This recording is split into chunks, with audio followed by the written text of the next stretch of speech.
Funny thing. Funny in the Jeffrey Dahmer's apartment smells funny, kind of funny, and not in the watching Donald Trump try to drink water kind of funny. Republicans do think that children can consent, or at least legally want to make it that way. For example, recently Mike Moon, a Missouri senator, in the midst of trying to pass anti-abortion and anti-trans laws, voted against putting a minimum age on marriage, and then defended that vote by saying he knows happily married 12-year-olds, and why should we take that away from them? Not fucking joking. See, he seems to think that a better alternative to abortion for a child who has been raped is to just marry their assailant. Make an honest little girl out of her. It's what God would want. See, Mike Moon is all about protecting the children from the trans community, and he knows the best way to do that is to marry all the children off to old white men. That's just one guy, right? The rest of the Republicans really fucking care about the kids, you know? Like Jockstrap Jordan, who, when a 10-year-old girl had to leave his shithole state of Ohio to go get a rape pregnancy terminated, he tweeted accusing this 10-year-old girl of being a liar. But yeah, to your comment, he probably thinks that, you know, she was asking for it. He probably shouldn't have wore that SpongeBob crop top, you know? A recent bill to end child marriage in Idaho just died in the Senate. Idaho lawmaker Brian Zollinger argued that you shouldn't be putting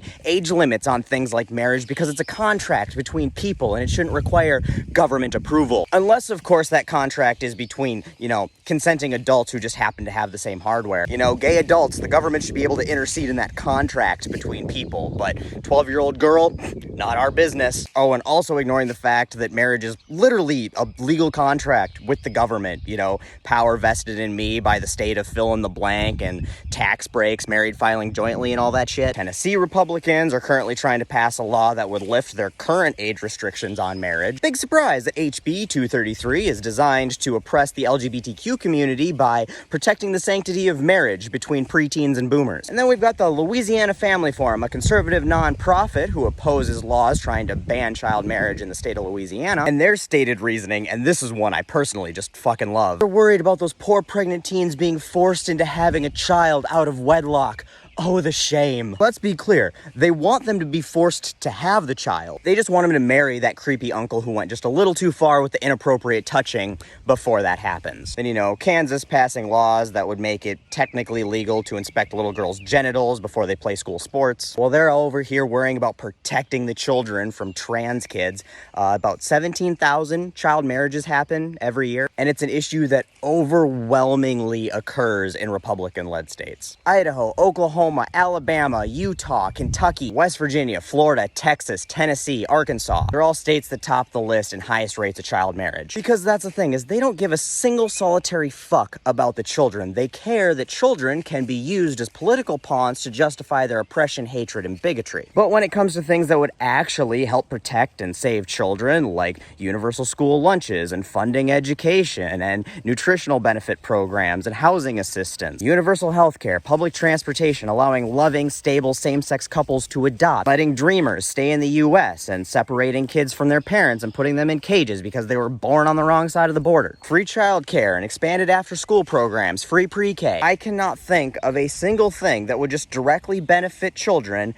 that Republicans have not fought against tooth and nail, from voting in the legislature to fighting it in the courts. They fucking hate children, and they've got the voting records to show it. And it's not just Republican lawmakers, it's Republican voters. They're just as despicable and pathetic. I recently did a video responding to a guy who commented bitching about free school lunches in Minnesota despite him paying a reduced school lunch fee for his own fucking kids. If you think that your run-of-the-mill conservative voter doesn't fucking hate children, just mention one word to them: Greta. And see what the fuck they have to say. Because regular Joe Blow conservatives made their entire fucking personality for a while bullying an autistic teenage girl because she gives a shit about the world she's got to grow up in that those assholes are leaving for her. Go to any online car group and you'll see numerous memes making fun of her. She is the butt of Twitter jokes. I've seen bumper stickers and gas station vandalism stickers. Just a bunch of grown-ass conservative white dudes spewing the kind of rhetoric and engaging in the type of online bullying that drives countless kids to suicide every year and results in people getting assaulted and murdered. But yeah, you know, protect the children, unless of course that child is smart enough to not believe the dumbest fucking conspiracy theory of all time, and that hurts your fifis. But I'm getting off track. There is an important distinction between the types of ways that Republicans hate children. First, no one is surprised that they vote against social programs that would help children because they're greedy, selfish assholes. Despite the fact that investing in social programs that helps children returns dividends to the U.S. taxpayer, it's not an expenditure, it is an investment. It literally makes us money money. It's the smart financial and economic thing to do,